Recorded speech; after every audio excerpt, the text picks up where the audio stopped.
بسم اللہ الرحمن الرحیم۔ کثرت بعد قلت پہ اکثر درود، عزت بعد ذلت پہ لاکھوں سلام۔ یہ شعر الشاہ امام احمد رضا خان فاضل بریلوی کا ہے۔ اس کے بارے میں ایک دیوبندی نے لکھا ہے کہ اس شعر میں بے ادبی کی ساری حدوں کو پھلانگتے ہوئے رسول اللہ صلی اللہ تعالیٰ علیہ وسلم کے لیے ذلت کا لفظ استعمال کیا گیا ہے۔ کیا یہ شان رسالت میں گستاخی نہیں ہے؟ دوستو، اعلیٰ حضرت کو سمجھنے کے لیے یا اعلیٰ حضرت کی کتابوں کو پڑھنے کے لیے علم کی ضرورت ہے۔ جب تک علم نہیں ہوگا تب تک کہ آپ اعلیٰ حضرت امام احمد رضا خان فاضل بریلوی کو سمجھ نہیں سکتے۔ اور ہاں، علم کے ساتھ ساتھ دماغ بھی ہونا چاہیے۔ آئیے اس شعر کے بارے میں آپ کو سمجھاتا ہوں۔ آپ پلیز پوری ویڈیو دیکھیے گا اور میری ایک ایک بات کو دھیان سے سنیے گا۔ الشاہ امام احمد رضا خان فاضل بریلوی نے بارگاہ مصطفیٰ صلی اللہ تعالیٰ علیہ وسلم میں خراج عقیدت پیش کرتے ہوئے عرض کیا، کثرت بعد قلت پہ اکثر درود، عزت بعد ذلت پہ لاکھوں سلام۔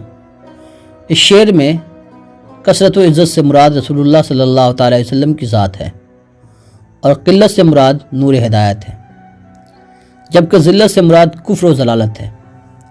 رسول اللہ صلی اللہ تعالیٰ علیہ وسلم کی ولادت سے پہلے کفر و ضلالت کا بول بالا تھا اور نور ہدایت کا نام و نشان نہیں تھا۔ کفر اپنی کثرت پر فخر کر رہا تھا اور ہدایت اپنی قلت پر افسردہ تھی، غمگین تھی۔ رسول اللہ صلی اللہ تعالیٰ علیہ وسلم آئے تو نور ہدایت کی کثرت ہو گئی، لوگوں کو کفر و ضلالت کی ذلت کے بعد ایمان کی عزت نصیب ہو گئی، تاریکی کے بعد اجالا پھیل گیا اور رات کے بعد دن آ گیا۔ خود الشاہ امام احمد رضا خان فاضل بریلوی نے اپنے متعدد کلاموں میں اس کی صراحت کی ہے۔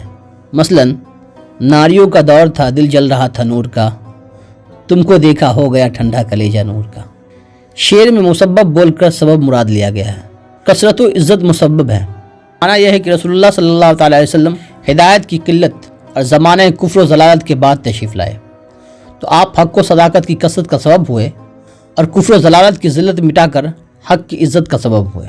اس کے یہ معنی بھی ہو سکتے ہیں کہ جب ہم نے رسول اللہ صلی اللہ علیہ وسلم کا دامن تھاما تو ہمارے لیے کثرت و برکت کا سبب بن گئے، اور قلت و بے برکتی کے بعد ہمیں کثرت نصیب ہو گئی اور ذلت کے بعد ہمیں عزت مل گئی۔ لہذا وہی ہماری کثرت و برکت ہے اور وہی ہماری عزت و سربلندی ہے، ان پر لاکھوں لاکھوں سلام ہو۔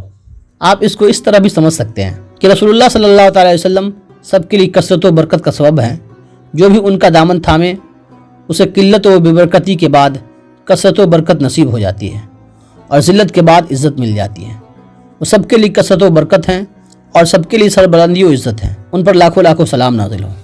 اس شعر میں قلت و ذلت کا لفظ رسول اللہ صلی اللہ تعالیٰ علیہ وسلم کے لیے نہیں، اسے زبردستی رسول اللہ صلی اللہ تعالیٰ علیہ وسلم پر فٹ کر یہ دیوبندی وہابی اپنی دشمنی نکال رہے ہیں، اعلیٰ حضرت الشاہ امام احمد رضا خان فاضل بریلوی کو بدنام کر رہے ہیں۔